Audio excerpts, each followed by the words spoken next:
everyone, welcome to MB Weston's Corner. This week we're going to be talking about a little concept called show, don't tell. Now if you're a writer like me, you've probably had somebody write show, don't tell on your manuscript, be it an editor, a publisher, or a critique group member. And sometimes it's easy to say show, don't tell, but it's a lot harder to describe what exactly show, don't tell means. If you've ever attended an author's panel, sometimes you might hear someone say, well, you want to show it, don't tell it, which is really a repetition of show, don't tell and gives you no information whatsoever. You may also hear people say, well, you want to kill your narrator. I 100% disagree with that concept. I think that the narrator is the voice. It's the voice of your manuscript. It's your voice. It's what editors and publishers are looking for to decide whether or not they're going to publish your manuscript. So please don't kill your narrator. Here is my way of describing what show, don't tell means, and I hope it can basically help illuminate the whole concept to you. Basically, you want to do this. You want your reader to experience your story instead of just read it. And here's a little example of what I'm trying to say.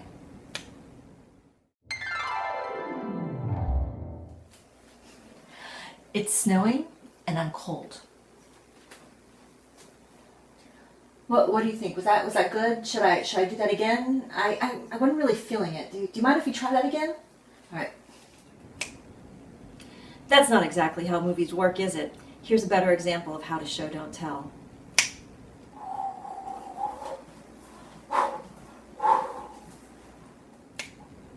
In the second example, you know the actress is cold. She doesn't have to tell you she's cold. You see it. You see the snow, you see her shivering, you see her clothing.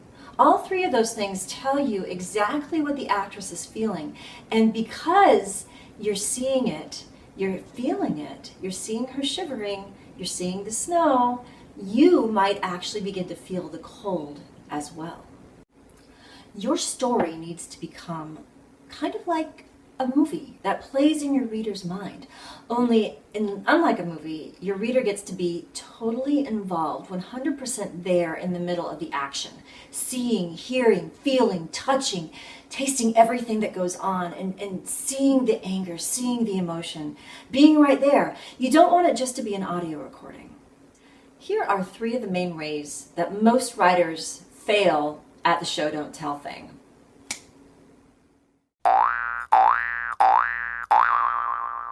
Your reader wants to see, hear, feel, touch, and taste everything that goes on in your story.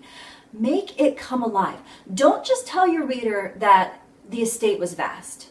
Make your reader think, wow, what a vast estate. Don't tell her the man was hot. Make her think, oh, whoa, he's really hot. You don't want to just tell people that your character was angry. That does nothing for the character. Every single person on the planet at some point in their life gets angry. Getting angry does not separate one character from another character. Everyone does it. It makes your characters flat if you just say they were angry.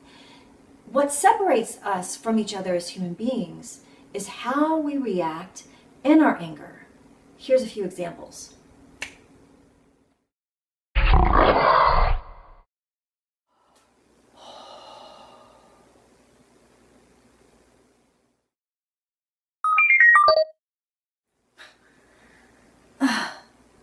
Do that to me, will you? Well, guess what?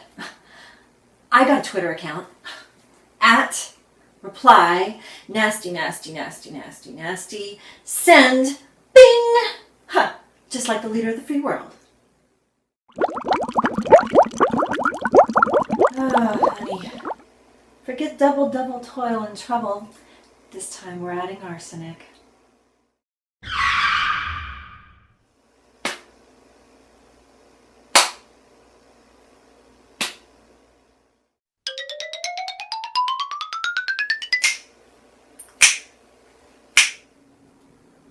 Your characters can also hit walls, but I'm a little short on stunt doubles right now. You get the picture. Make sure that you show how your character is reacting to something rather than just telling it. This is a difficult one to describe and definitely a difficult one to understand, but think of it this way. Usually when we write, we operate under the no dumping principle. We kind of operate on a need-to-know basis with the reader. We're not going to tell the reader everything that happened in a character's past, mainly because we don't have time. We don't have the word count to do it.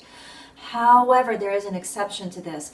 If there is something that is a very usual occurrence that is vital to your story, you may want to spend a paragraph or two showing an example of the usual occurrence rather than just telling it. For instance, instead of saying Tommy and his dad always argued, stage an argument between Tommy and his dad and then go, this happened all the time. You also may want to say something like, the guy and the girl were constantly all over each other every time we were around and we were sick of it.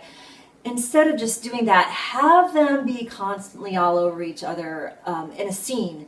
And that will help your reader see, hear, feel, and experience the story rather than you just saying this happens. You want to be careful with this one. You don't want to totally dump a whole bunch of needless stuff into your story, but sometimes it's vital. There you have it. Show, don't tell, put into a tiny, very thin nutshell. We talked a little bit about the ways you can fail to show, don't tell this week. The next 3 weeks, we're going to be talking about ways you can show, don't tell. Very simple, 3 things: action, dialogue, description. So you'll definitely want to tune in the next 3 weeks.